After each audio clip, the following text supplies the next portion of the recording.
வணக்கம் மாணவர்களே. 6ஆம் வகுப்பு அறிவியல்ல நம்ம அழகு 2 பார்த்துட்டு இருக்கோம். அதாவது அன்றாட வாழ்வில் வேதியியல், அப்படிதானே? கெமிஸ்ட்ரி இன் எவரிடே லைஃப். நம்மை சுற்றி நிறைய வேதியியல் ப்ராசஸ் நடந்து தான் இருக்கு, டே டு டே லைஃப்ல. ம் நம்ம காலையில எழுந்து நம்ம பற்பசை அப்படிங்கிற அந்த டூத் பேஸ்ட் எடுக்கிறதுல இருந்து நம்ம உணவு சாப்பிட்ற டைஜஷன் நடக்கிறது, அதை வேக வைக்கிறதுக்கு நெருப்பு, எல்லாமே பார்த்தீங்கன்னா ஒரு பின்னாடி அதை படிக்கும் போது கெமிஸ்ட்ரி அப்படிங்கிற அந்த கேட்டகரியில் வருது. ஓகே, இதெல்லாம் நிறைய போன கிளாஸ்லலாம் நம்ம என்ன பார்த்தோம் அப்படின்னா, இந்த கெமிஸ்ட்ரியோடைய இம்பார்ட்டன்ஸ், அப்புறம் நம்மளோட டே லைஃப்ல எங்கெல்லாம் இருக்கு அப்படிங்கிற எல்லாத்தையும் பார்த்தோம். ஸோ இன்னைக்கு நம்ம அடுத்த டாபிக் என்ன பார்க்க போறோம்னா, ஜிப்சம் அப்படிங்கிறத இந்த டாபிக் ஆரம்பிக்க போறோம். ஸோ இன்னைக்கு இந்த யூனிட் கம்ப்ளீட் ஆயிரும்.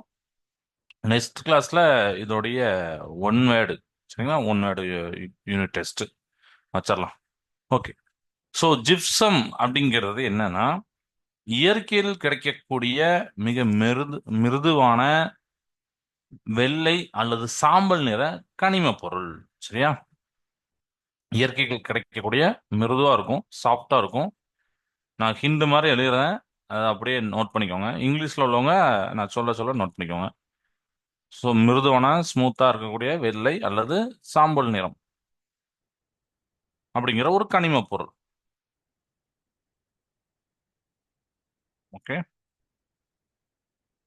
இதோடைய வேதியியல் வாய்ப்பாடு ரொம்ப ரொம்ப முக்கியம். அதாவது வேதி பெயர் அப்படின்னு போட்டிருப்பாங்க, அது ரொம்ப ரொம்ப முக்கியம். அதுதான் என்னதுன்னா கால்சியம். ஏன்னா ஒன்றும் அடிக்கடி கேட்பாங்க. கால்சியம் சல்ஃபேட் டைஹைட்ரேட், இதுதான் இந்த லைன் ரொம்ப இம்பார்ட்டன்ட், அடிக்கடி கேட்பாங்க. சரிங்களா? இதோட மூலக்கூறு வாய்ப்பாடு அப்படின்னா CaSO4.2H2O. இந்த டாட் அப்படின்னா ரெண்டும் சேர்ந்து இருக்குதுன்னு அர்த்தம் கெமிஸ்ட்ரியில. சரியா? கால்சியம் அப்படின்னா Ca, சல்ஃபேட் அப்படின்னா அதான் நம்மளுக்கு இன்னும் படிப்பீங்க பின்னாடி அந்த கெமிஸ்ட்ரி ரியாக்ஷன். ஸோ இப்போதைக்கு நீங்க SO4 கால் சல்ஃபேட். டைஹைட்ரேட் அப்படின்னா டைனா டூ அப்படின்னு போடுவாங்க.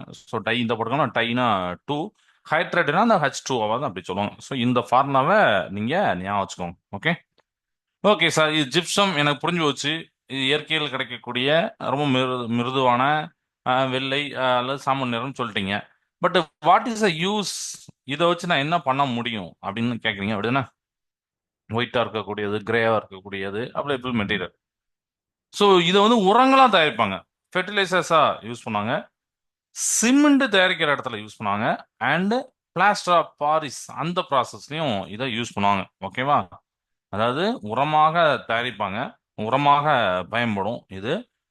சிமெண்ட் தயாரிக்க பயன்படும். பாரிச்சாந்து, இந்த பாரிச்சாந்து தான் இதுக்கு அடுத்த டாபிக். பட் இந்த ரெண்டெண்ணா ஞாபகம் வச்சுக்கோங்க, உரம் அப்புறம் சிமெண்ட். ஒரு சின்ன ஹிண்ட் மாதிரி எழுதிச்சுங்க, அவ்வளோ. உரமாக பயன்படுகிறது, சிமெண்ட் தயாரிக்க பயன்படுகிறது, பாரிச்சாந்து தயாரிப்பில் பயன்படுகிறது. ஸோ அதுக்கப்புறம் பார்த்தீங்கன்னா எப்சம், ஜிப்சத்துக்கு அப்புறம் எப்சம். அது இந்த ஹிண்ட் மாதிரி எப்படியே படிச்சுக்கோங்க.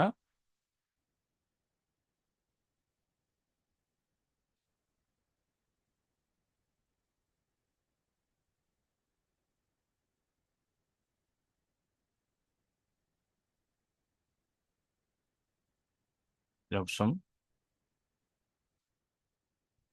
இதை நிறைய பேர் மேபி அவங்க வீட்டில் யூஸ் பண்ணிப்பாங்க. எப்சம் சால்ட் அப்படின்னு சொல்லுவாங்க இதை. எப்சம் உப்பு அப்படிம்பாங்க. எப்சம் உப்பு இந்த வார்த்தையை நம்ம யூஸ் பண்ணிப்போம். சாதாரண உப்பு மாதிரி கிடையாது, இது வேற. ஸோ இத இதுக்கு நம்ம கெமிக்கல் நேம் இருக்கு. ஸோ இங்கிலீஷ்ல எழுதுறேன் இதை. மெக்னீசியம் சல்ஃபேட் ஹெப்டா ஹைட்ரேட், இதுதான் அதோடைய கெமிஸ்ட்ரி நேம், கெமிக்கல் நேம் அப்படிம்பாங்க, வேதி பெயர் அப்படின்னு சொல்லுவாங்க. தமிழ்லையும் அதே தான், மெக்னீசியம் சல்ஃபேட் ஹெப்டா ஹைட்ரேட் அப்படின்னு சொல்லிட்டு. ஸோ இதுக்கு மாலிகுலர் ஃபார்முலா உண்டு. அந்த மாலிகுலர் ஃபார்முலா எழுதலாமா? மெக்னீசியம் அப்படின்னா Mg இப்படி போடுவாங்க. ஓகே. சல்ஃபேட்னா இப்போ தான் சொன்னேன், SO4. ஹெப்டா அப்படின்னா 7ன்னு அர்த்தம். ஹைட்ரேட்னா H2O. ஸோ இப்படி ஞாபகம் வச்சுக்கோங்க. நீங்க மொத்தமா மனப்பாடம் பண்ணாங்கன்னா அது கன்ஃபியூஷன் ஆயிரும். கெப்டானா இது, டைனா இது, ஹைட்ரேட்னா இப்படி போடணும், சல்ஃபேட்னா இப்படி போடணும் அப்படிங்கிற ஞாபகம் வச்சுக்கோங்க. சரியா? இது நிறைய இடத்துல யூஸ் ஆகுது. நிறைய இடத்துல நீங்க அது விவசாயத்துல கூட யூஸ் ஆகுது. சில செடிகள் வந்து ரொம்ப பட்டு போயிடுச்சுன்னா இந்த இது யூஸ் பண்ணுவாங்க. சரியா? அதுக்கப்புறம் பார்த்தீங்கன்னா வேற எதுல யூஸ் பண்ணுவாங்கன்னு பார்த்தீங்கன்னா மருத்துவத்துறையில யூஸ் பண்ணுவாங்க. மன அழுத்தத்தை குறைக்கும் அமைதிப்படுத்திகளாக கூட இப்சம் பயன்படுன்னு சொல்லியிருப்பாங்க. ஸோ அதனால ஒரு லைன் எழுதலாம். நான் ஹிண்ட் மாதிரி இருக்கேன். அமைதிப்படுத்திகளாக. பட் இன்டெப்தா அவங்க கொடுக்கல. ஜஸ்ட் இந்த ஒரு லைனை வந்து நீ வச்சுக்கோங்க, அமைதிப்படுத்திக்கலாம். ஏன்னா அவங்க கேட்பாங்க எப்சனுடைய பயன்பாடு எழுது பாடிப்பாங்க. So ease a stress and relax the body அப்படின்னு சொல்லிப்பாங்க. ஓகே, அதை ஒரு லைனாக அடிக்கோங்க. அதுக்கப்புறம் பார்த்தீங்கன்னா மனித தசை மற்றும் நரம்பு மண்டலத்தை சீராக்குகிறது ரொம்ப முக்கியமான பாயிண்ட். மசில்ஸ், நர்வ்ஸ்லாம் இருக்கும்ல, அதெல்லாம் வந்து ரிலாக்ஸ் பண்ணிவிடும்.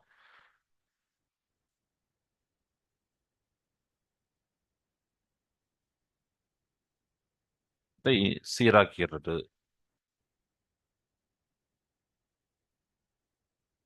ஓகே, அதுக்கப்புறம் தோல் நோய்களை தீர்க்கும் களிம்புகளில் பயன்படுகிறது. தோல் நோய்கள் இருக்கும்ல, அதுல வந்து களிம்புகள் யூஸ் பண்ணுவாங்க. ஸோ நான் எப்படி போட போறேன்னா தோல் களிம்பு அப்படின்னு போடுறேன். ஏன்னா இதை பார்த்தோன்னே அடுத்த லைன் உங்களுக்கு ஞாபகம் வந்துடும். அதுக்கப்புறம் விவசாயத்தை நான் அது ஆல்ரெடி ஒரு பாயிண்ட் சொன்னேன். விவசாயத்தில் யூஸ் பண்ணுவாங்க. தாவரங்களுடைய வளர்ச்சியில் ரொம்ப நல்லா இருக்கும். அந்த பட்டு போன மாதிரி இருக்கும். இதை யூஸ் பண்ணும்போது பார்த்தீங்கன்னா அதோடைய அந்த வளர்ச்சி ஊக்குவிக்கும். So helps muscles and nerves function properly. Medicine for skin problems, improving the plant growth in agriculture. So இதெல்லாம் இந்த எஃப்சத்துக்கு உண்டான இம்பார்ட்டன்ட் பாயிண்ட்ஸ். ஸோ உங்களுக்கு பாயிண்ட் பாயிண்டாக வெளியிட்டேன், நோட் பண்ணிக்கோங்க. ஓகே, அதுக்கப்புறம் பார்த்தீங்கன்னா பிளாஸ்ட் ஆஃப் பாரிஸ், அதுக்கு போகிறோம். பாரிச் சாந்துமாங்களே, அதுக்கு போகிறோம். ஸோ இதை பாட்டிங்களே. Okay, right.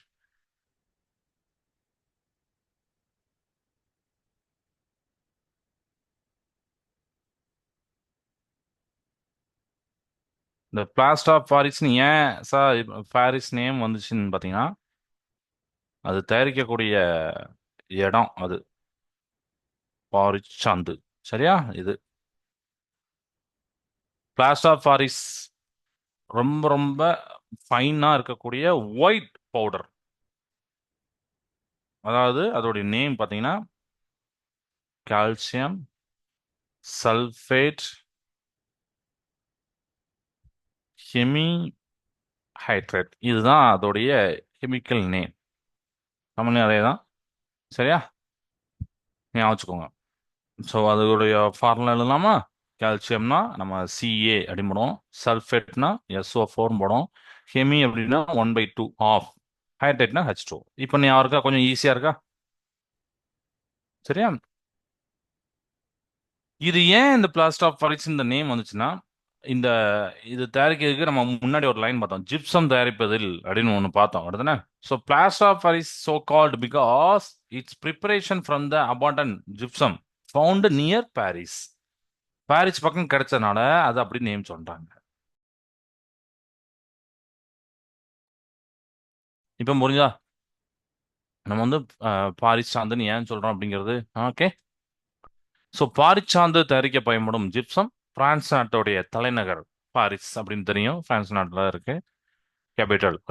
அங்க அது பக்கத்துல கிடைச்சனால தான் அந்த பாரிஸ் சாந்து அப்படின்னு சொல்றாங்க.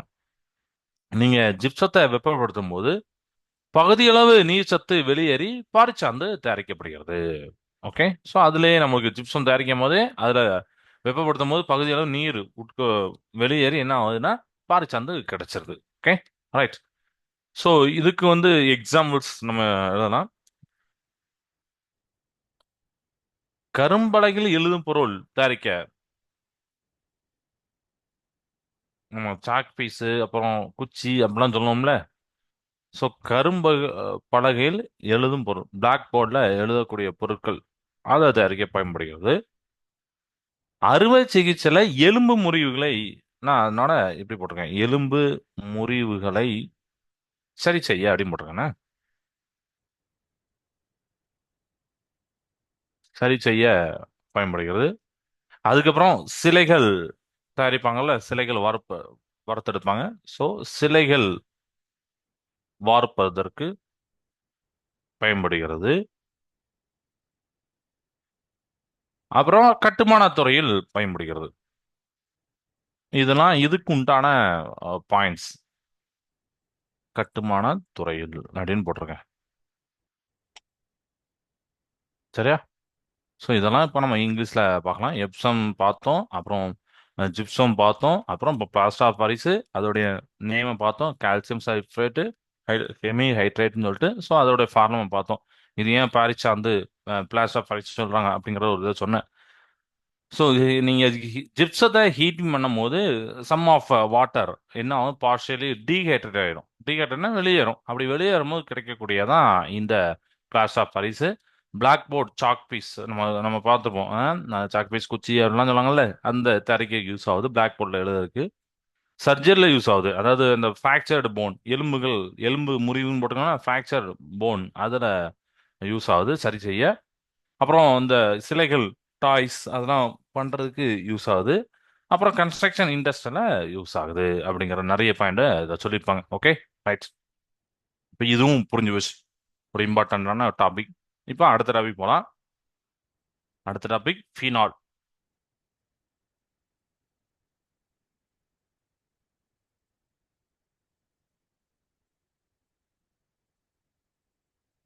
ஃபீனால் இந்த வார்த்தையை நம்ம எல்லாருமே வீட்டில் கேள்விப்பட்டிருப்போம். அப்படிதானே? ஃபீனால் இது எதுக்கு யூஸ் ஆகுது? யோசிச்சு பாருங்க. நம்ம வீட்டில் யூஸ் பண்ணுவோம். இந்த வீட்டில் இந்த வார்த்தையை கேள்விப்பட்டிருக்கோம். எதுக்கு யூஸ் ஆகுது? ஒரு ஒரு ஆயிலி மெட்டல் மாதிரி இருக்கும். எதுக்குன்னா க்ளீன் பண்றதுக்கு. அப்படிதானே? வீட்டை சுத்தப்படுத்துறதுக்கு யூஸ் ஆகக்கூடியதான் இந்த ஃபினால். சாரி. ஓகே. வீட்டை சுத்தப்படுத்துறதுக்கு யூஸ் ஆகக்கூடியதான் ஃபினால். இதோடைய கெமிக்கல் நேம் என்ன பார்த்தீங்கன்னா கார்பாலிக் ஆசிட்ஸ் அப்படின்னு போட்டுப்பாங்க. ஆசிட் தான் யூஸ் ஆகும். ஏன்னா ஆசிட் வந்து அமிலம் அப்படின்னு சொல்லுவாங்க. அது வந்து அந்த கிருமிகள்லாம் அழிக்கும். அதுக்கு அந்த பவர் உண்டு. ஆஹ், அது நிறைய ஆசிட் இருக்கு. பொதுவாக நம்ம வீட்டில் உள்ள இதெல்லாம் க்ளீன் பண்றதுக்கு சும்மா சாதாரண தண்ணியை வச்சு க்ளீன் பண்ணாலும் அந்த கிருமிகள்லாம் போகும். நம்ம கண்ணுக்கு தெரியாத பல கோடி வைரஸ் இருக்கும், பாக்டீரியா இருக்கும். ஸோ அதுக்கு இந்த ஆசிட்லாம் யூஸ் பண்ணுவாங்க. ஓகே. ஸோ ஃபினாலுங்கிறது is a carbolic acid of an organic compound அப்படிங்கிறத சொல்லிப்பாங்க. சரியா? உனது வீட்டில் கழிவறையை சுத்தம் செய்யும் போது அப்புறம் மற்ற இடத்துல சுத்தம் செய்வதற்கு நம்ம ஃபினால் யூஸ் பண்ணுவாங்க. அது வந்து என்ன அப்படின்னா ஒரு வேதிப்பொருள், கார்பாலிக் அமிலம் அப்படிங்கிற ஒரு கரிம அமிலம் அப்படின்னு சொல்லியிருப்பாங்க. சரியா? இதோடைய மூலக்கூறு வாய்ப்பாடை நம்ம எழுதலாம். அடுத்து C6H5OH அப்படின்னு போட்டிருப்பாங்க. இதுதான் அதோடைய கெமிக்கல் ஃபார்முலா, மூலக்கூறு வாய்ப்பாடு. இது ரொம்ப பெரிய ஒரு ரொம்ப வீரியம் அதிகமான இருக்காது. ஏன்னா ஆசிட்ல டைப்ஸ் இருக்கு.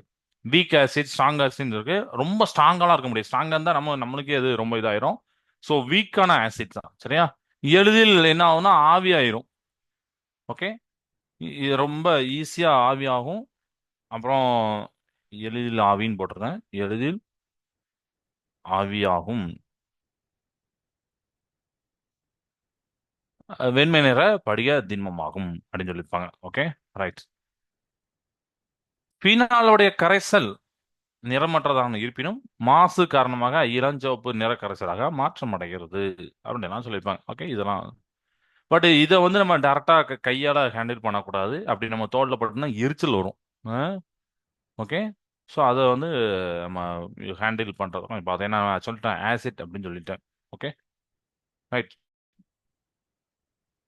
வேற இதுல இம்பார்ட்டன்ட் பாயிண்ட்ஸ் அதுக்கப்புறம் பார்த்தீங்கன்னா பினால் வந்து நுண்ணுயிர் கொள்வதால் அறுவை சிகிச்சையில் கூட கிருமி நாசினியாக உபயோகிக்கப்படுகிறது அப்படின்னு சொல்லிப்பாங்க. அதெல்லாம் okay. Phenol use surgical antiseptic since it kills microorganisms. ஓகேவா? ரைட். ஸோ இதுக்கப்புறம் லாஸ்ட் டாபிக் ஒன்று இருக்கு, அட்கசிவ்ஸ் அப்படின்னு சொல்லிட்டு இருக்கு. அதாவது ஒட்டும் பொருட்கள் இருக்கு. அந்த ஒட்டும் பொருட்கள் பார்க்கறதுக்கு முன்னாடி நம்ம ஒரு சிமுலேஷன் பார்த்துட்டு அதை பார்க்கலாம். சரியா?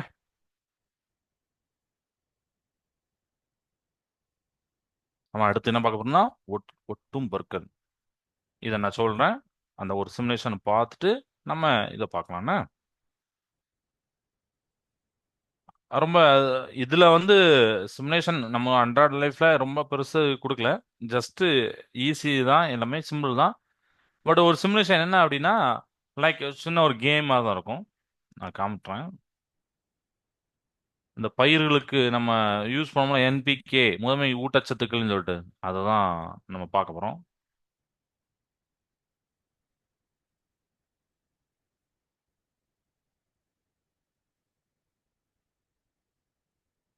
ரைட்.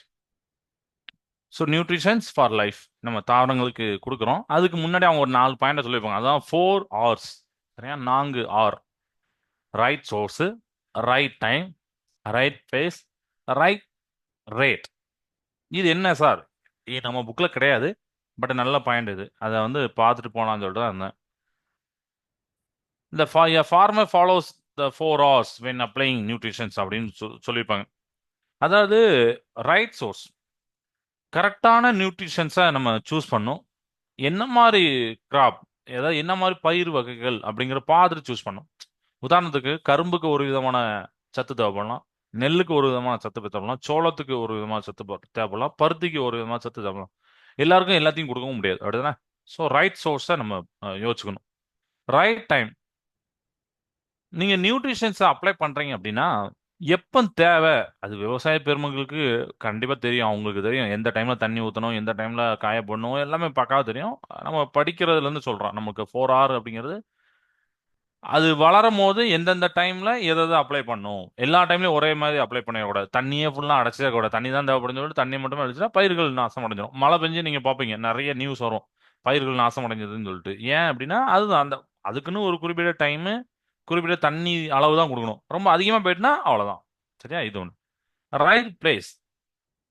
அதாவது ரைட் பிளேஸ்னா நீங்க ஒரு பகுதியில குடுக்குறீங்கன்னா அந்த இடத்துக்கு எப்படிங்கிற பார்த்துட்டு கொடுக்கணும். எல்லா இடத்துக்கும் நம்ம ஒரே மாதிரி கொடுக்க கூடாது அப்படின்னு சொல்லியிருப்பாங்க. Apply nutrition the right place so more nutritions are used by the crop and soils and less are lost to the environment அப்படின்னு சொல்லியிருப்பாங்க. கரெக்டான டைம்ல கரெக்டான இடத்துல நீங்க கொடுக்கணும். அப்படின்னா தான் வேஸ்ட் ஆகாது அப்படிங்கிறத. Third R. ஃபோர்த் ஆர் பார்த்தீங்கன்னா ரைட் ரேட். அதாவது இந்த நியூட்ரிஷன் கொடுக்கும்போது பார்த்தீங்கன்னா இவ்வளோதான் கொடுக்கணும் அப்படிங்கிற ஒரு கணக்கு இருக்கு. நம்ம இந்த பாஸ்பரஸ், பொட்டாசியம் அதெல்லாம் சொல்லணும், என்பிகே. உடனே எல்லாத்தையும் எடுத்து கொட்டிடக்கூடாது. அதுக்குன்னு ஒரு குறிப்பிட்ட டைம், குறிப்பிட்ட ரேட்ல, குறிப்பிட்ட விதத்துல தான் கொடுக்கணும் அப்படின்னு சொல்லிட்டு. சரியா? இந்த 4 R பார்த்தீங்களா? Okay, right. இப்போ என்ன பண்ணணும்னா, இப்போ நீங்க எத்தாப்புல பயிர் வகைகளை பார்க்குறீங்க. சரியா? ஒரு வீடு இருக்கு, பயிர் இருக்கு. அது வந்து இப்போ செழிச்சு வளரல. இப்போ நான் எல்லாத்தையும் அப்ளை பண்ணணும். ஆனா இந்த இந்த பாருங்களேன், இதுல ரெட்டுக்கு பேரக்கூடாது. அப்படின்னா அது கம்மியா இருக்குன்னு அர்த்தம். சரியா? அப்ப நான் ஃபர்ஸ்ட் தண்ணியை ஊத்துறேன். அப்படியே அந்த முள்ளு வந்து பச்சை கலர்ல போகணும். எப்பவும் பச்சை கலர்லாம் இருக்கணும். இதுக்கப்புறம் நைட்ரஜன் இல்லை, அப்ப நைட்ரஜன் ஆட் பண்றேன் பாருங்க. பாஸ்பரஸ் ஆட் பண்றேன். இப்போ நீங்க பயிர்கள் செழிச்சு வளர்ற நீங்க பார்க்கலாம். பாருங்க, பயிர்கள் கொஞ்சம் கொஞ்சம் வளருது பாருங்க. இப்போ என்னுடைய நான் பயிர்ல பொட்டாசியம் கம்மியா இருக்கு, கே கம்மியா இருக்கு. அப்போ இன்னும் கொஞ்சம் ஆட் பண்றேன். பாஸ்பரஸ் கம்மியா இருக்கு, நைட்ரஜன் ஆட் பண்றேன். இப்போ தண்ணி கம்மியாயிட்டு அப்பப்போ அந்த அந்த டைம்ல நான் அப்ளை பண்றேன். சும்மா கேமா தான் இருக்கும், நல்ல இன்ட்ரெஸ்டிங்கா இருக்கும். நான் கரெக்டா ஒரு டைம்ல இருக்கும்போது பயிர்கள் நல்லா செழிச்சு வரும். இப்பவுமே பயிர் நல்லா வளர்ந்துரு பாருங்க. சரிதா? பாருங்க,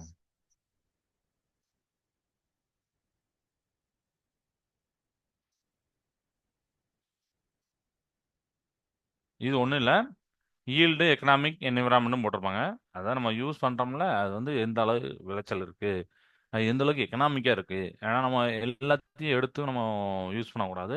பர்டிகுலர் டைம்ல, பர்டிகுலர் டேட்ல நம்மளுக்கு அந்த அந்த டைம் ரேட்டு அதெல்லாம் பார்த்து தான் யூஸ் பண்ணணும். என்விரான்மெண்ட்டுக்கு அப்படி இருக்கு அப்படிங்கிறது. நம்ம உரங்களை யூஸ் பண்றதுனால என்விரான்மெண்ட்டும் பாதிக்கப்படும். அப்படின்னா அதை அதை நம்ம எப்படி சமாளிக்கிறோம், எந்த மாதிரி உரங்களை யூஸ் பண்ணுறோம் எல்லாமே இருக்குது. சரியா? ரைட். ஸோ இது ஒரு சின்ன கேம் தான், பார்த்துட்டு போகலான்னு சொல்லியிருந்தேன். ஓகே.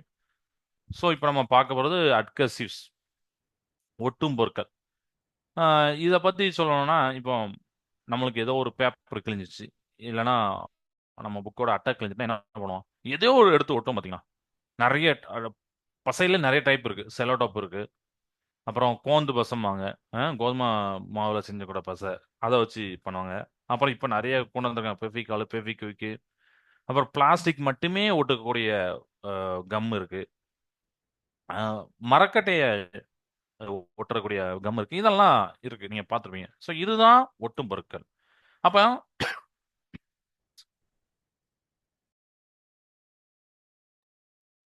அப்போ இந்த பொருட்களை யூஸ் பண்ணும்போது என்ன நடக்குது, எப்படி அது ஒட்டுது, யோசிச்சு பார்த்துருக்கீங்களா? ஓகே, நீங்க ஏதோ ஒரு சப்ஸ்டன்ஸ் யூஸ் பண்றீங்க, அது பேஸ்ட் ஆகுது, ஒட்டுது. பட் எப்படி ஒட்டுது, எதனால அது ஒட்டுது? நீங்க சில டைப்பே பார்த்தீங்கன்னாலும் ஒரு சைடு பார்த்தீங்கன்னா நல்லா வளவளப்பா இருக்கும், ஒரு சைடு பார்த்தீங்கன்னா ஒட்டும். நீங்க கையை வச்சு ஒட்டி பார்ப்பீங்க. அந்த பகுதியை தான் நம்ம அந்த பேப்பர்லயோ இதுலயோ ஒட்டக்கூடிய இடத்துல வைப்போம். கரெக்டா? ஸோ இந்த ஒட்டக்கூடிய மாதிரி இருக்குல்ல, அதுதான் அட்கசிவ். சரியா? ஒட்டும் பொருட்கள். அந்த ஒட்டக்கூடிய மாதிரி ஒரு பேஸ்ட் மாதிரி இருக்கா, அதுதான். ஸோ இதை வந்து காமனா நம்ம எல்லா நேமும் அப்படிதான், க்ளூ சொல்லுவோம், அப்புறம் பேஸ்ட்ன்னு சொல்லுவோம், அதாவது பசை, எல்லாமே நிறைய வார்த்தைகளை யூஸ் பண்ணுவோம். கம்மு, பசை, இதெல்லாம் சொல்லுவோம். எல்லாமே ஒரே மீனிங் தான் அப்படின்னு சொல்லியிருப்பாங்க. ஓகே. ஒரு பரப்பு இருக்கு, அந்த பரப்பு மீது இன்னொன்னு இதை கொண்டு வரீங்க, அது பேப்பரோ ஏதோ ஒன்று இருக்கு, அது மேல அந்த செலட்டப்பை கொண்டு வரீங்கன்னா இந்த ரெண்டு, இப்போ இது வந்து பேப்பர், இதை ஞாபகம், இதுக்கு மேல அந்த செலட்டப்பை கொண்டு வரீங்கன்னா அந்த செலட்டப்பிலோட அந்த ஒட்டும் பகுதி இந்த பேப்பரும் ஒட்டணும். அப்படிதானே? அப்ப என்ன நடக்குது அப்படின்னு பாத்தீங்கன்னா, இதுல இந்த செல்லடப்புல அந்த பசமா இருக்கலாம், அந்த பகுதியில் இருக்கிற மூலக்கூறுகள் மாலிகூல்ஸும் இந்த பேப்பர்ல இருக்க அந்த இடத்துல உள்ள மூலக்கூறுகள் மாலிகூல்ஸும் அட்ராக்ஷன், ஈர்ப்பு விசை மூலம் இணைக்கப்படுகிறது. ஈர்ப்பு விசை மூலம் இணைக்கப்படுகிறது. அதனாலதான் நம்ம ஒட்டின பிறகு இப்படி கொஞ்சம் தட்டணும், ஏன்னா கொஞ்சம் இன்னும் கொஞ்சம் ஸ்ட்ராங்கா ஒட்டட்டும் சொல்லிட்டு. அப்பனா அந்த மூலக்கூறு நல்ல பிணைப்பு அடைஞ்சிரும். ஸோ பிணைப்பு அடைஞ்சனாலதான் அதுக்கப்புறம் அது ஒட்டிக்கிறது. பரப்புகள் ஒன்றன் மீது ஒன்றாக தொடுமாறு வச்சு அழுத்தணும். அழுத்தும் போது பிணைக்கப்பட்டு அதுக்கு இருக்கக்கூடிய அந்த மூலக்கூறுகள் ஒரு ஈர்ப்பு விசை மூலம் என்ன ஆயிரும் பார்த்தீங்கன்னா, பிரிக்க முடியாதவாறு பிணைக்கப்படுகிறது. ஸோ பசை, பிசின் போன்றவற்றை எல்லாத்தையும் நம்ம இந்த அட்கசிவ் ஒட்டும் பொருட்கள் அப்படிங்கிறத சொல்றோம். ஓகேவா? ஸோ இப்போ இது கிளியரா ஆயிடுச்சா? ம். Adhesives are substances that are use to join two or more components together through the attractive force. சரியா? அதான் ஈர்ப்பு விசையும் போட்டிருந்தேன், அட்ராக்டிவ் ஃபோர்ஸ் தான் காரணம். அட்ராக்டிவ் ஃபோர்ஸ் இருக்கணும் இந்த பேப்பரோடைய அந்த மூலக்கூறுகளுக்கும் இந்த செலடாப்பில் இருக்கக்கூடிய ஒரு பகுதிக்கும். சரியா? அதெல்லாம் அதனால தான் பார்த்தீங்கன்னா, நீங்கள் இந்த நான் சொன்னோம்ல, மரக்கட்டைக்குன்னு ஒட்டக்கூடிய ஒரு இது இருக்கு, பிளாஸ்டிக்னு ஒட்டக்கூடிய ஒரு இருக்கும். இப்போ நம்ம பிளாஸ்டிக்கில் ஒட்டக்கூடிய அதனுடைய மூலக்கூறுகள் மாலிகுல் ஒரு விதமாக இருக்கும். அப்போ அந்த மாலிகுலோட சேர்ற மாதிரி தான் ஒரு கம்மை ரெடி பண்ணியிருப்பாங்க இண்டஸ்ட்ரியில். அப்போ அதை வச்சு தான் அது ஒட்டும். புரியுதா? நம்ம அதுக்கு சம்மந்தம் இல்லாமல் வேற ஏதோ ஒன்று ஒட்டினா ஒட்டாது, நீங்களே பார்த்துருப்பீங்க. ஸோ அதுதான் காரணம், ஏன் ஒரு பசை வந்து ஒரு இடத்துல ஒட்ட மாட்டேக்கு, இன்னொரு இடத்துல ஒட்டுது அப்படின்னா இதுதான் காரணம். அந்த மூலக்கூறுகள் இணைக்கணும், ஈர்ப்பு விசையில இது இணையணும். Okay, right. ஸோ இதை ஒன்று ஞாபகம் வச்சுக்கோங்க. அப்புறம் அவங்க நடைமுறை அனுபவம்னு சொல்லிட்டு ஒன்று சொல்லியிருப்பாங்க, ப்ராக்டிக்கல் எக்ஸ்பீரியன்ஸ். நம்ம எல்லாருமே சைக்கிள் ஓட்டியிருப்போம். அந்த சைக்கிள் ஓட்டும் போது பஞ்சர் ஆயிருக்கும். அந்த பஞ்சர் ஆகும்போது நம்ம கடைக்கு கொண்டு போவோம், என்ன பண்ணுவாங்க பார்த்துருக்கீங்களா? நம்ம அந்த டியூப் இருக்கும், டியூப்ல இந்த இடத்துல பஞ்சர்னா இந்த இடத்த ஒரு சொரசொரப்பான ஒரு இதை வச்சு தேய்ப்பாங்க, நல்ல வலுவலுப்புலாம் போய் சொரசொரப்பாயிரும். அதுக்கப்புறம் இந்த கம்மை இதில் அப்படி வைப்பாங்க, அப்படின்னா இப்படி வைப்பாங்க. வச்சுட்டு அவங்க ஒரு சின்ன ஒரு டியூப்பை இந்த மாதிரி ஒரு ஸ்கொயர் ஷேப்லையோ இல்லை ரவுண்ட் ஷேப்லையோ ஏதோ கட் பண்ணிக்கிடுவாங்க, அதுலேயும் கம் வைப்பாங்க. நல்லா வச்சுக்கிட்டு இதை வச்சு அமுக்கிட்டு நல்லா ப்ரெஸ் பண்ணாங்க, நல்லா ப்ரெஸ் பண்ணாங்க. ப்ரெஸ் பண்ணோன்னே இது அப்படியே ஒட்டிக்கிறோம். அதுக்கப்புறம் எத்தனை நாளாலும் வராது, அந்த இடத்துல இருந்து அது வராது. இதுதான் அப்போ யோசிச்சு பாருங்க எந்த அளவுக்கு அது ஸ்ட்ராங்காக இருக்கும்னு சொல்லிட்டு. அதுக்கப்புறம் ஏன்னா அந்த இடத்துல ஓட்டை விழுந்திருக்கும், ஓட்டை விழுந்து நம்ம ஃபுல்லாக டியூப்பை மாற்றிட்டே இருக்க முடியுமா எல்லா டைம்லையும்? ஸோ அதுக்கு கண்டுபிடிச்சது ஒரு நல்ல ஐடியா தானே. ஸோ அதுக்கப்புறம் ஓட்டிட்டுனா அது அப்புறம் நல்லா ஸ்ட்ராங்காக இருந்தது. வேற இடத்துல இந்த இடத்துலனாலும் கூட பஞ்சர் ஆகும். பட் இந்த இடத்துல அந்த இது வெளியில வராது. அந்த அளவுக்கு ஸ்ட்ராங்காக இருக்கும். சரியா? இது வந்து அவங்க சொல்லியிருப்பாங்க. ஸோ இந்த இடத்துலயும் இந்த அட்கசிவ் யூஸ் ஆகுது. வெறுமனே ஒட்டாம நல்லா அமுக்குறோம், நல்லா ப்ரெஸ் பண்றோம். ஸோ நம்ம என்ன பண்றோம்னா அது ரெண்டுத்துக்கும் இடைப்பட்ட அந்த ஈர்ப்பு விசை அதிகரிக்கிறோம். நல்லா ஒரு ஸ்ட்ராங்கா மாலிகுல் அட்ராக்ட் பண்ற மாதிரி பண்றோம் அப்படிங்கிறத சொல்லியிருப்பாங்க. ரைட்டா? சரியா? இது உங்களுக்கு புரிஞ்சுது. இப்போ அந்த அட்கசில டைப்ஸ் சொல்லிப்பாங்க. பட் அதையும் அவங்க ரொம்ப விரிவா சொல்லல. லேசா ஒரு இன்ட்ரோடக்ஷன் மாதிரி கொடுத்துருப்பாங்க. என்னன்னா அதையும் நம்ம பார்த்துடலாம். டைப்ஸ் பொதுவாகவே ரெண்டு டைப். ஒன்று வந்து இயற்கையானது, இன்னொன்று வந்து செயற்கையானது. அப்படிதானே? இயற்கையா கிடைக்கும், செயற்கையா கிடைக்கும். செயற்கைனா மனிதனால் உருவாக்கப்படுது. ஒட்டும் பொருட்கள்ல இயற்கையான பொருள் இருக்கா சார்? யோசிச்சு பாருங்க. ஒட்டும் பொருட்கள் நம்மளோட டே டு லைஃப்ல நீங்க ஒட்டும் பொருட்கள்லாம் உடனே சார் கோதுமை மாவு வச்சு பண்ணுவாங்களா, அது இயற்கை தானே அப்படிங்கன்னா, கோதுமை மாவை டேரக்டா வச்சு ஓட்டினா ஓட்டாது. நல்லா பாருங்க. அதுக்குன்னு சில ப்ராசஸ் இருக்கு. அடுத்தனா அது ஹீட் பண்ணணும், ஒரு மாதிரி பசை மாதிரி கொண்டு வரணும். அதெல்லாம் நிறைய விஷயம் இருக்கு. தண்ணியை போட்டு நல்லா கலந்து ரொம்ப தண்ணி கலந்தாலும் ஒட்டாது. அதுலயும் இருக்கு. அது ஸோ அப்போ அது வந்து மேன்மேடு, செயற்கை தான். அப்போ செயற்கை அதுல வந்து இழுக்கக்கூடாது. வேற இயற்கை ஏதாவது நம்ம புக்ல இருக்கு. அதை பத்தி ஒரு லைன் சொல்லிப்பாங்க. பட் நம்ம டே டு லைஃப்ல பார்த்துருப்போமா அப்படிங்கிறத யோசிச்சு பாருங்க. சோறு பொங்கணும்னு சொல்லக்கூடாது. ஏன்னா சோறு பொங்கல் வச்சு அந்த பருக்கையை வச்சு கூட ஒட்டுவோம். நம்மளுக்கு கை வந்த கலை தான். ஆனா அதையும் நம்ம சொல்ல முடியாது. ஏன்னா அரிசி தான் அது. அரிசி டைரக்டா அது ஒட்டல. சோறை ஆக்கின பிறகு தான் அது ஒட்டுது. அப்படிதான். அப்போ அது ஒரு செயற்கை தான். இத மாதிரி நீங்க யோசிச்சீங்கன்னா அது குட் தான். ஏன்னா நம்ம யோசிப்போம், நம்மளோட சுத்தி என்னப்பா இருக்கு அப்படின்னு சொல்லி யோசிக்கும் போது நம்மளுக்கு இதுக்கு முன்னாடி சரியா அப்சர்வ் பண்ணாத விஷயத்துக்கு நம்ம மைண்ட்ல கொண்டு வரும். அப்போ அந்த இடத்த பத்தி இதுக்கு அடுத்த டைம்ல அந்த இடத்த பார்க்கும்போது இன்னும் கொஞ்சம் பாயிண்ட், ஆமா அந்த இடத்த நம்ம நினைச்சோம், இந்த இடத்த சொன்னோம், சார் சொன்னாங்க, புக்ல படிச்சோம் அப்படின்னு தோணும்ல. அதுக்காண்டி தான் இந்த மாதிரி கொஸ்டின் நான் கேட்கறது. So there are two kinds of adhesives இருக்கு. ஒன்னு வந்து நேச்சுரல், இன்னொன்று வந்து மேன்மேட். இந்த நேச்சுரல் அப்படிங்கிறது பாத்தீங்கன்னா ஸ்டார்ச்ல இருந்து தயாரிப்பாங்கப்பா. ஸ்டார்ச் இதுதான் இயற்கையானது. ஆனதர் ஒன்று பாத்தீங்கன்னா கெமிக்கல். இது வந்து கெமிக்கல்ல இருந்து தயாரிப்பாங்க.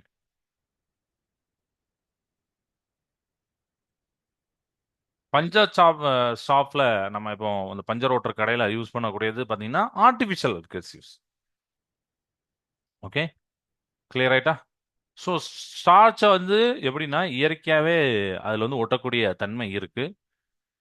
என்ன பண்ணுவாங்க, அந்த ஸ்டார்ச் வந்து நீரில் கரைச்சி, அந்த நீரில் கரைக்கப்பட்ட ஸ்டார்ச் ஸ்டார்ச் வந்து இயற்கையாகவே கிடைக்கும். அப்படின்னா நீரில் கரைக்கப்பட்ட உடனே அந்த ஸ்டார்ச் வந்து என்னன்னா இயற்கையான ஒரு ஒட்டு பொருளாக மாறிடும். அதை எடுத்து கூட யூஸ் பண்ணாங்க. பட் அது ஒரு டைம்ல இந்த இந்த இதுக்கெல்லாம் யூஸ் பண்ண முடியாது. அந்த அளவுக்கு ஸ்ட்ராங் கிடையாது. ஆனால் பட் அது ஓரளவுக்கு ஒட்டக்கூடியது தான். ஸோ ஒரு ஒரு பரப்பின் மீது பூசி நம்ம ஒரு பொருட்களை ஒட்ட வைக்கலாம் அப்படிங்கிறத சொல்லிப்பாங்க ஸ்டார்ச்சை. சரியா? பஞ்சர் கடையில் பயன்படுத்தும் ஒட்டும் பொருட்கள் ஒரு வகை செயற்கை ஒட்டும் பொருள். ஒட்டும் பொருட்களை அவற்றுடைய பயன்களை பொறுத்து பலவாறு வகைப்படுத்தலாம் அப்படின்னு சொல்லிப்பாங்க. ஸோ பசையா இருக்கும், திரவமா இருக்கும், துகள்களா இருக்கும், நாடாக்கள் சில டைப் சொல்றோம்னா நாடாக்களா இருக்கும். இந்த மாதிரி நிறைய டைப்ஸ் இருக்கு. அது எங்கெங்க யூஸ் ஆகுது, எதுக்கு எதுக்கு யூஸ் ஆகுதுன்னு சொல்லிட்டு அதுக்கு ஏத்தாப்புல தான் இருக்கு. சரியா? ஸோ அதையும் சும்மா தெரிஞ்சு அதை அந்த டைப்பை பற்றி அவங்க டீப்பா சொல்லலை. classified in a variety of ways depending on their utilities. These are form as paste, liquid, film and pallets, அப்புறம் டேப், இந்த மாதிரி இதுலலாம் யூஸ் ஆகுதுன்னு சொல்லியிருக்காங்க. அதுக்கப்புறம் வேரியஸ் கண்டிஷன்லையும் யூஸ் ஆகுது. Halt melt, reactive halt melt, thermosetting, pressure sensitive and contact. So இந்த மாதிரி வார்த்தைகள்லாம் சொல்லியிருப்பாங்க. அதாவது என்னன்னா இப்போ நம்ம ஒட்டும் பொருட்களை பார்த்துட்டு இருக்கோம். சில ஒட்டும் பொருட்களை அவை ஒட்டும் விதங்களை பொறுத்து சூடான் நிலையில் உருகுபவை, சூடான் நிலையில் வினை புரியவை, வெப்பத்தால் இறுகுபவை, அழுத்தத்தால் ஒட்டுபவை என பல வகைகள் வகைப்படுத்தலாம் அப்படின்னு சொல்லியிருப்பாங்க. அவ்வளவுதான். அதையும் வகை இப்ப இந்த வகை மாதிரி அதையும் நம்ம சொல்லலாம். வெப்பத்துல உருகும், வெப்பத்துல இறுகும், அழுத்தத்தால் ஒட்டும், சூடான் நிலையில் வினை புரியும், இந்த மாதிரி ஒரு டைப்ஸ்லாம் இருக்கு அப்படிங்கிறத சொல்லியிருக்காங்க. அவ்வளவுதான். சரியா? ரைட். ஸோ இந்த யூனிட் இப்போ முடிஞ்சுது. நம்ம அடுத்த கிளாஸ்ல இதுக்கு உண்டான அந்த உண்மை டெஸ்ட்டை நம்ம வைக்கலாம். Okay, right. ஸோ இப்போ வந்து நம்ம இந்த யூனிட்ல படிச்ச அந்த பாயிண்ட்ஸ் ரிமெம்பர் நினைவில் கொள்க. அது வந்து சில லைன்ஸ் அதெல்லாம் எழுதலாம். எழுதி லேசா டிஸ்கஸ் பண்ணிடலாம்.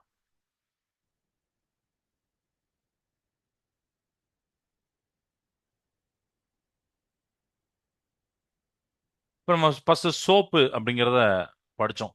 சோப் இது வந்து விலங்கு கொழுப்பு யூஸ் பண்ணுவாங்க.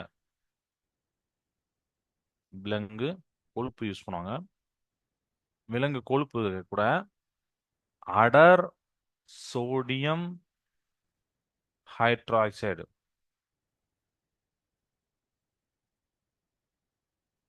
கரைசலுடன் சேர்ந்து குளிர் வச்சா நம்மளுக்கு சோப்பு கிடைக்கும். விலங்கு கொழுப்பு மட்டும் இல்லாம தாவர எண்ணெய் கூட இருக்கு.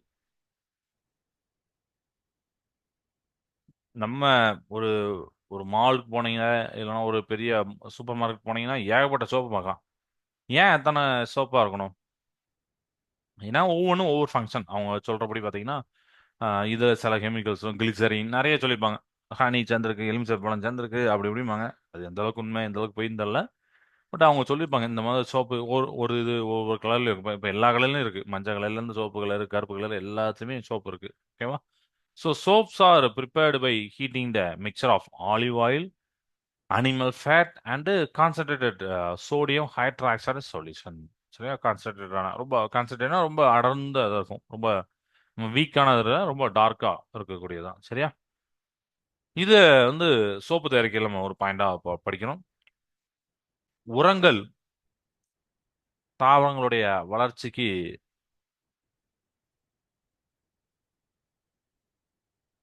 தாவரங்களின் வளர்ச்சி அப்படின்னு போட்டிருக்கேன். வளர்ச்சிக்கு யூஸ் பண்ற கடை growth ஆஃப் பிளான்ஸ்க்கு வந்து ஃபெர்டிலைசர்ஸ் யூஸ் பண்ணும். மண்புழு உரம் அப்படிங்கிறது ரொம்ப இம்பார்ட்டன்டான உரம். இயற்கையான உரம் மண்புழு உரம். அது பார்த்தீங்கன்னா ஹேஸ் ஹை நியூட்ரிஷன். ஸோ அது மாதிரி நிலத்தை ஒரு நல்லபடியா வைக்கணும் அப்படின்னா மண்புழு உரம் நல்லது. ஏன்னா நீங்க கெமிக்கல் உரத்தை நீங்க யூஸ் பண்ணீங்கன்னா நாளாக நாளாக அந்த மண்ணோட தன்மை போயிடும். நான் ஆக்சுவலி அதை கூட சொல்லியிருந்தேன். மண்புழு உரம் ஊட்டச்சத்து மிக்கது, அப்புறம் நிலத்திற்கு நன்மை செய்யக்கூடியது. கெமிக்கல் நீங்க யூஸ் பண்ணும்போது நாளாக நாளாக அந்த மண்ணில் உள்ள சத்துலாம் குறைஞ்சு தான் வரும். பொதுவா அந்த கெமிக்கல் யூஸ் பண்றத விடுங்க. பயிர்கள் நீங்க விளைவிச்சாலே ஒரு நிலத்துல நம்ம நான் அதனால தான் உரத்தை பத்தி சொல்லும்போது கூட சொன்னேன். நம்ம ஏன் உரம் யூஸ் பண்ணணும்னு நான் கேட்டேன்னா ஒரு கொஸ்டின் யாருக்கு அந்த கொஸ்டின்? நீங்க வந்து ஒரு நெற்பயிர் இடுறீங்க உங்களுடைய விவசாய நிலத்துல அப்படின்னா காலகாலமா அந்த விவசாயம் நடந்துட்டு தான் இருக்கு. அப்ப அந்த மண்ணோடைய தன்மை மாறும், அதோட சத்துக்கள் குறையும். ஏன்னா அந்த சத்தை எடுத்து தான் அந்த செடி வளருது. அப்ப அந்த மண்ணுக்கு திரும்ப சத்தை கொடுக்கறது தான் இந்த உரம். அது நம்ம கெமிஸ்ட்ரி கெமிக்கல் இயற்கை அது ரெண்டாவது விஷயம். பட் உரம் அப்படின்னா என்னன்னா இதுதான் இந்த மண்ணுக்கு தேவையான சத்துக்களை திரும்ப அளிக்கிறது தான். அதுக்கு இயற்கையா நீங்க ஏதாவது கண்டுபிடிச்சீங்க, இயற்கையா நல்லது இருக்கு அப்படின்னா ரொம்ப ரொம்ப நல்லது. ஏன்னா இந்த உரமே பாத்தீங்கன்னா இரண்டாம் உலகப் போர்ல ஃபர்ஸ்ட் ஃபர்ஸ்ட் இந்த உரம் எப்படி இருந்ததுன்னா வேர்ல்டு வார் 2 வந்துச்சு. நீங்க சோசியல படிச்சிருப்பீங்க. அப்போ அந்த வேர்ல்டு வார் 2ல வந்து நிறைய அஹ், அந்த வெடிபொருட்கள் அதெல்லாம் வந்து மீதமாயிடுச்சு. உடனே அதை என்ன பண்ணுன்னு தெரியல. நம்ம சயின்டிஸ்ட் என்ன பண்ணுவாங்க? எதையுமே வேஸ்ட் பண்ண மாட்டாங்க. ஏன்னா அது அவங்க கண்டுபிடிச்சது. வேஸ்ட் பண்ண மாட்டாங்க. அடுத்து அது அப்படியே விவசாய நிலத்துக்கு வந்துருச்சு. விவசாய நிலத்தை போட்டோன்னே பயிர்களும் செழிச்சு வளைஞ்சோன்னா ஓகே அப்படின்னு சொல்லிட்டு அதுக்கப்புறம் அது உரமா ஒரு ஃபீல்டா உருவெடுத்து அதுக்கப்புறம் இண்டஸ்ட்ரியெலாம் ஆரம்பிச்சு உரத்துமே இப்போ தயாரிச்சு நம்ம சாப்பாட்டுக்கு சாப்பிட்டுட்டு இருக்கோம். பட் இப்போ கரண்ட் லைஃப்ல பார்த்தீங்கன்னா எல்லா சாப்பாடுலையும் பார்த்தீங்கன்னா அந்த உரங்கள் ரொம்ப இதாகி பல பல உணவுகளுடைய சத்துக்கள் போயிடுச்சு.